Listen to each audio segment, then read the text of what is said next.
70s New York, the city was a playground of risk and freedom. 15 things you could do then are now impossible. Some were wild, some harmless, but all were part of a city that played by different rules. What were they, and how did they vanish from the streets that once never slept? One of the best examples, Studio 54. Opened in 1977, it became the most famous nightclub in the world. Walking through those doors meant entering a place where security was just one bouncer with an attitude. No metal detectors, no bag searches, and no questions asked.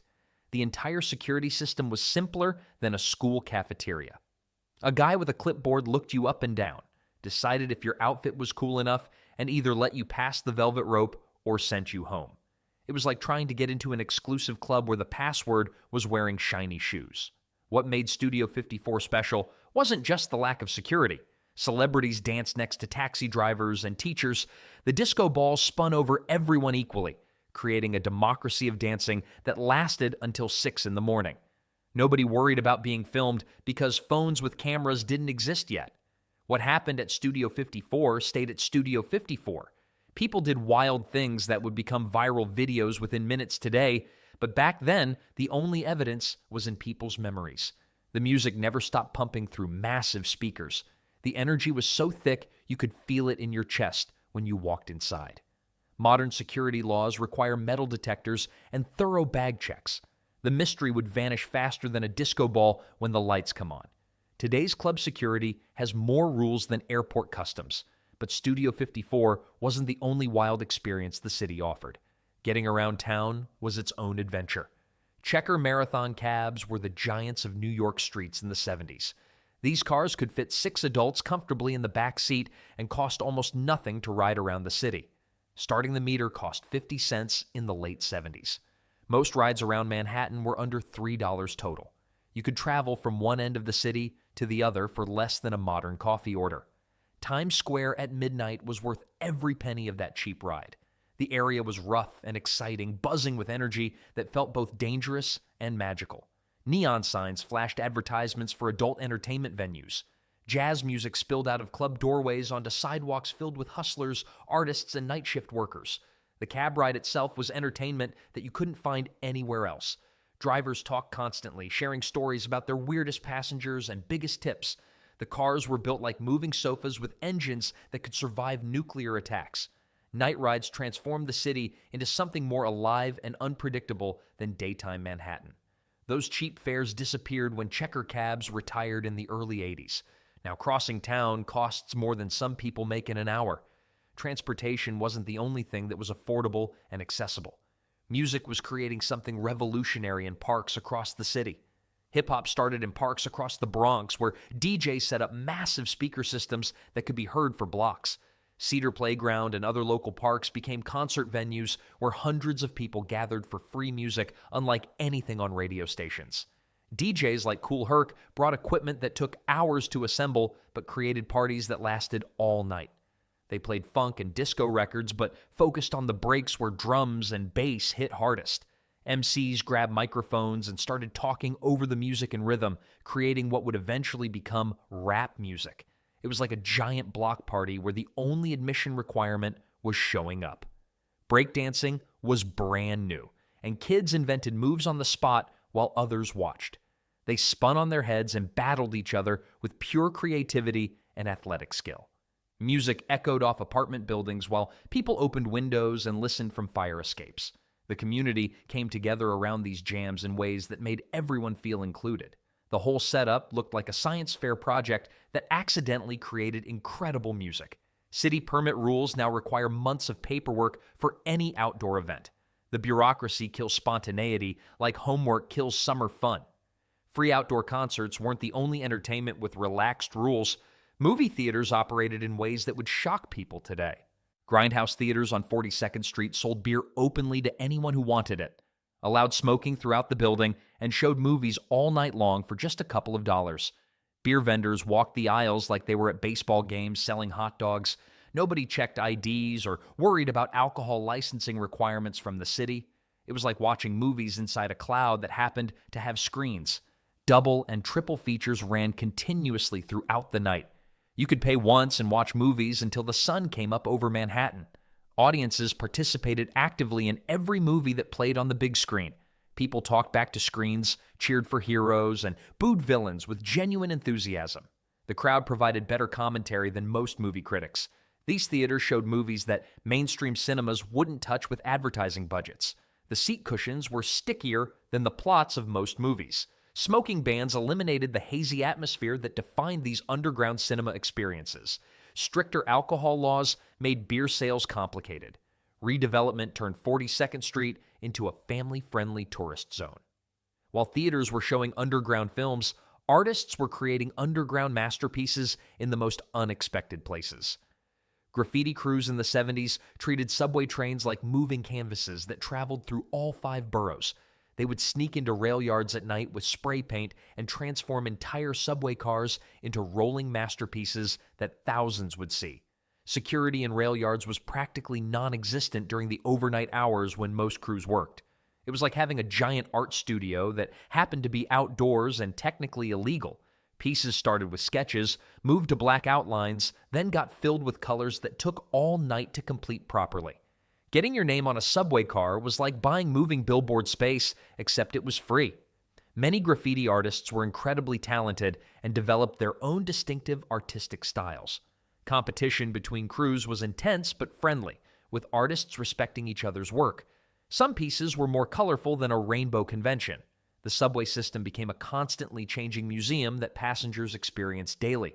The MTA launched aggressive anti-graffiti campaigns in the 80s with increased security measures. High security fencing went up around rail yards. The city declared war on spray paint and won decisively. Artists weren't the only ones with incredible access to spaces. Sports fans could walk into places that would be impossible to enter today. Baseball tickets in the 70s cost almost nothing compared to today's outrageous prices. General admission bleacher seats at Yankee Stadium were $1.50 to $3 maximum. Ushers barely checked ticket stubs after the first few innings ended. Stadium seat hopping was easier than channel surfing. You could bring your own food and drinks without anyone searching bags or confiscating outside items. The atmosphere was relaxed and community-oriented with fans from all backgrounds mixing together.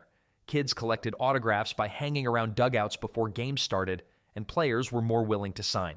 Parking around the stadium was easy and affordable without requiring advance reservations or payment apps. Feeding a family at the ballpark didn't require taking out a second mortgage. Games felt more like neighborhood gatherings than corporate entertainment events designed to maximize profits. Digital ticket scanning now prevents seat hopping completely. Going to baseball games now costs more than some people's grocery budgets. Stadium access wasn't the only impossible thing about 70s New York. The tallest buildings in the city were open playgrounds for anyone brave enough to explore them. The World Trade Center in the mid-70s had security that was more like friendly suggestions than actual enforcement. Visitors could access the roof of some of the tallest buildings in the world without any official permission. Early morning was perfect for roof access when security guards were changing shifts. It was like having a private elevator to the top of the world with nobody checking tickets. Some adventurous people took roof access to extreme levels that would terrify insurance companies today. Tightrope walking, unauthorized photography projects, and other stunts that pushed every safety boundary imaginable. Standing on that roof was unforgettable with views that stretched for miles in every direction. It made you feel like an ant with the best view in the entire anthill. The lack of safety barriers added excitement and real danger to the experience. Building security was more trusting than a small-town bank. Everything changed after the September 11th attacks when security became a top priority. Security became intense throughout all NYC skyscrapers. While some people climbed buildings for thrills, kids found their entertainment right outside their front doors. The streets themselves were playgrounds. City streets in the 70s served as giant playgrounds where kids played stickball, stoop ball, and roller hockey right in the middle of roads. Drivers worked around the games instead of honking about blocked traffic or calling police. Traffic was much lighter, especially in residential neighborhoods where families actually knew each other. The city felt like it belonged to people instead of just cars passing through. Stickball required minimal equipment that any kid could afford or find lying around. A broomstick, rubber ball, and a few friends were enough to start a game. Games were completely informal with no adult supervision or organized league requirements whatsoever. Kids showed up when they felt like playing. Teams formed naturally based on who was available. It was an unwritten rule that children playing had the right of way over vehicles. Streets were community centers with better entertainment than anything adults organized. Heavy traffic eventually made street games too dangerous and illegal in most city areas.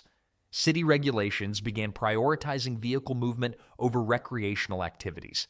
Day games were fun, but the real magic happened when the sun went down.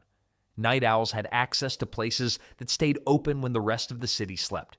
Record stores in Greenwich Village stayed open past midnight, creating underground culture for music fans who did their serious shopping after most people went to sleep. Shops like Bleecker Bob's became meeting places for musicians and collectors seeking rare finds.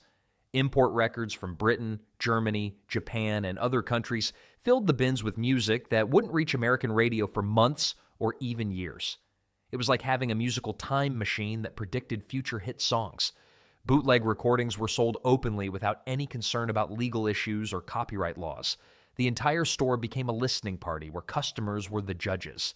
The atmosphere was perfect for late-night browsing with dim lighting creating an intimate environment. Dim lighting, incense burning, and constant music created cave-like environments where time seemed to stop. Musicians often hung out in these stores, flipping through records just like regular customers. Shopping for music was more social than a coffee shop. Rising rents eventually made late-night retail financially impossible for most independent store owners. The collapse of physical media sales killed most independent record stores. Music shopping was just one way people enjoyed the city's freedoms. Even the most basic activities like taking the ferry to work felt like celebrations.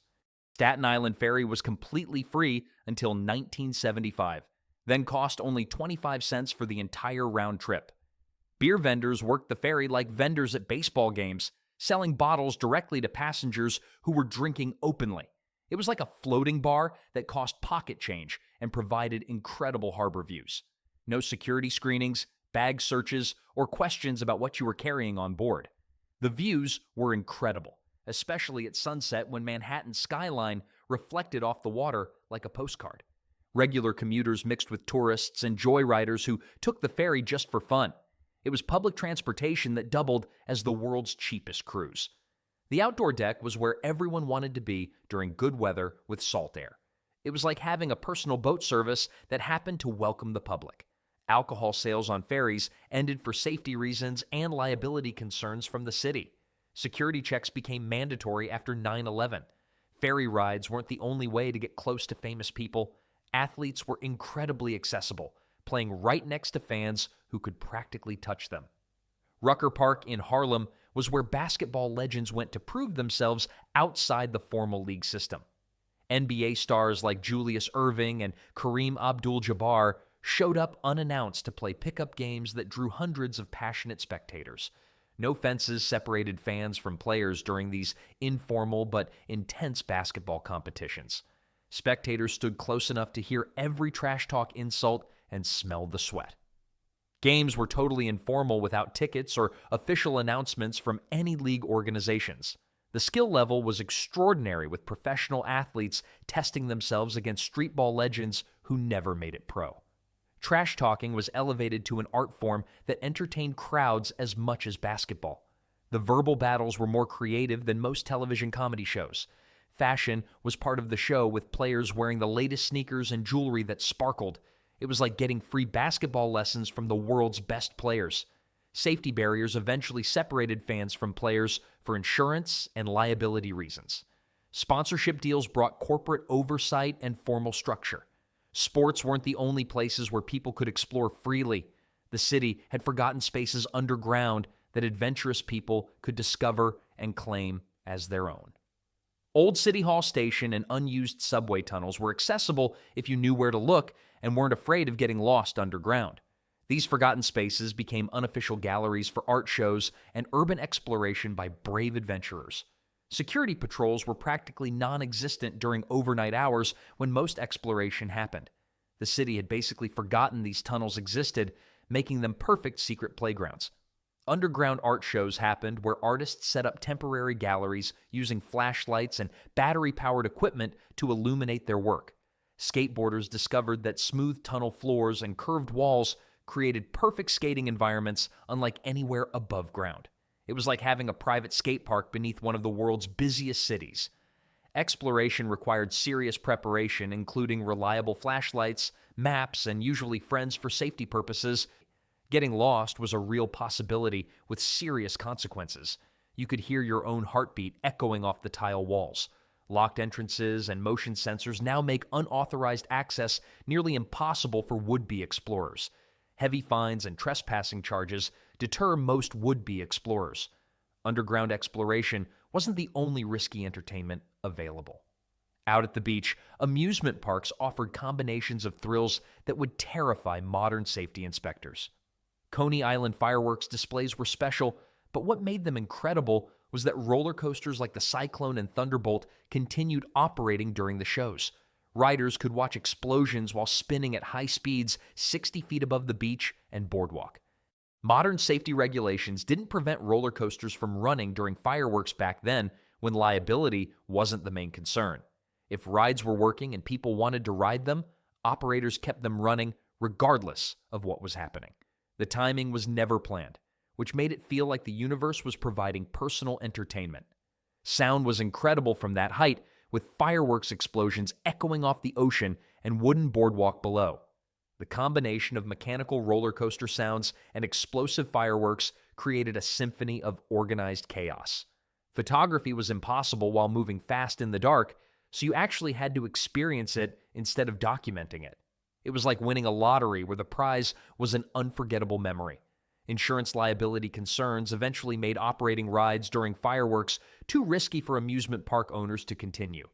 Dangerous thrills weren't limited to amusement parks. Even something as simple as eating lunch looked completely different in the 70s. Horn and hard art automats were restaurants that operated like giant vending machines where you inserted coins into slots, turned handles, and glass doors opened to reveal fresh sandwiches and hot meals prepared in kitchens behind the walls. It was like eating at a restaurant where the kitchen was hidden behind a wall of coin-operated glass doors. Change machines converted dollar bills into the specific coins needed for different food compartments throughout the restaurant. Food quality was surprisingly good for vending machine dining with items prepared fresh throughout the day. Fresh sandwiches got restocked throughout the day by attendants working behind the automated service wall. Coffee was strong and hot, served in proper cups rather than disposable containers. Watching the refill process was like observing a live-action lunch assembly line. Prices were incredibly affordable, with complete meals costing less than $2, including coffee and dessert. You could eat 3 square meals a day for less than most people spend on morning coffee today. The atmosphere was democratic, with rich and poor people sitting at the same tables, eating identical food served by machines. Rising labor costs eventually made the automat model less profitable than traditional restaurants with human servers. Fast food chains offered similar convenience with lower overhead expenses. Automated dining wasn't the only futuristic experience that disappeared. Even watching movies happened in settings that seem impossible today. Drive-in theaters like the Whitestone Drive-In charged admission per car rather than per person, which meant large groups could cram into vehicles and split costs among friends and family members. Sound came through metal speakers that hooked onto car windows, creating audio quality that was questionable at best. It was like watching movies through a telephone, but the experience was so fun that nobody cared about perfect sound. Affordability was incredible for family entertainment. A few dollars covered entire families for double features that lasted most of the night. Community atmosphere made drive-ins special social events. It was like neighborhood block parties that happened to have giant movie screens. Cars became private movie theaters where families could bring blankets, pillows, and coolers. Weather added adventure to every visit. Your car was basically a personal entertainment center with guaranteed front row parking. Drive-ins disappeared from New York City when land values made large parking lots too expensive for entertainment purposes. Real estate development offered more profitable uses for those huge spaces than seasonal movie theaters. These 15 experiences show how different New York was 50 years ago, when the city belonged more to the people living there than the forces controlling it today.